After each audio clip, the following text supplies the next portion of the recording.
kuanzia siku hii ya leo, siku ya Jumanne mpaka Ijumaa wiki hili, kwa maana tarehe 14 mpaka tarehe 17, kwa hapa hospitali ya wilaya na programu ya madaktari bingwa kwa maeneo ya daktari bingwa magonjwa ya kina mama na ukunga, daktari bingwa upasuaji, daktari bingwa magonjwa ya ndani.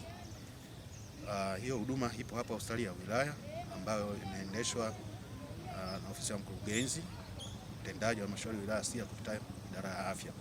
Kwa hiyo niko hapa kuwakaribisha wananchi wote wa wilaya Sia na maeneo jirani kuja kunufaika na hiyo huduma. Kama tujuavyo, huduma za kibingwa ni huduma muhimu sana kwa wananchi. Kwa hiyo wananchi wote tunawakaribisha watumie hii fursa kuliko kutumia gharama kutoka Sia kwenda sehemu zingine kupata huduma za kibingwa. Kwa muda hii wiki wote tuseme huduma hizi zimewafuata katika maeneo ya hapa hospitali. Kwa upande wangu nimeenda kwenye kitengo cha wamama, huduma zao ni nzuri na nimezipenda. Kwa hiyo nawashauri wanawake wote